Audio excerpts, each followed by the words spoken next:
পণ্য আমদানিতে president Donald ট্রাম্পের আরোপিত 10% বৈশ্বিক শুল্কের বিপক্ষে অবস্থান নিয়েছেন মার্কিন বাণিজ্য আদালত। 7 মে বাণিজ্য আদালতে এই সংক্রান্ত এক মামলার রায়ে বলা হয়, 1970-এর দশকের বাণিজ্য আইনে সবার উপর শুল্ক আরোপ ন্যায়সঙ্গত নয়।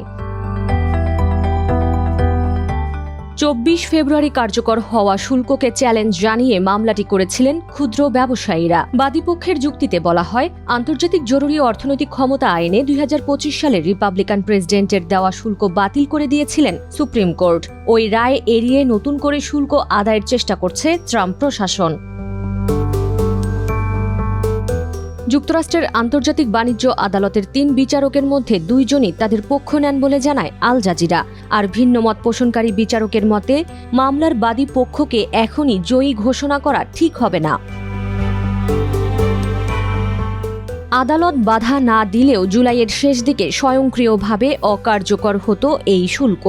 একাধিক মার্কিন গণমাধ্যমের প্রতিবেদনে জানানো হয়, বাণিজ্য আদালতের রায়ের ফলে ওয়াশিংটনের কয়েকটি কোম্পানি এই শুল্ক থেকে ছাড় পেয়েছে।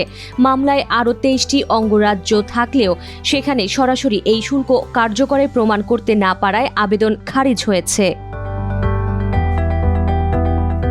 ফেব্রুয়ারিতে দেওয়া নির্বাহী আদেশে 1974 সালের বাণিজ্য আইনের 122 ধারা সচল করেছিলেন ট্রাম্প, যেখানে লেনদেন ভারসাম্যে গুরুতর ঘাটতি এবং ডলারের সম্ভাব্য অবমূল্যায়ন রুখতে প্রেসিডেন্টকে 150 দিন মেয়াদে শুল্ক আরোপের ক্ষমতা দেওয়া হয়েছে।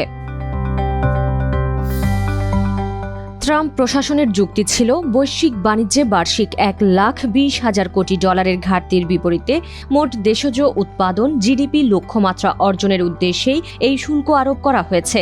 কিন্তু ট্রাম্প যে বাণিজ্য ঘাটতির উল্লেখ করেছিলেন তাতে এই ধারা কার্যকর নয় বলে রায় দিয়েছেন বাণিজ্য আদালত। মার্কিন ব্যবসায়ী ও খেলনা নির্মাতা বেসিক ফানের প্রধান নির্বাহী কর্মকর্তা জে ফোরম্যান বলেন, বৈশ্বিক সাপ্লাই চেইন নিয়ে কাজ করা কোম্পানিগুলোর জন্য প্রয়োজনীয় স্বচ্ছতা ও স্থিতিশীলতা নিয়ে এসেছে এই রায়। বৈশ্বিক উৎপাদন ব্যবস্থা থেকে শুরু করে নিরাপদ ও সাশ্রয়ী পণ্য পৌঁছে দেওয়ার ওপর নির্ভরশীল মার্কিন কোম্পানিগুলোর জন্য গুরুত্বপূর্ণ বিজয় এটি।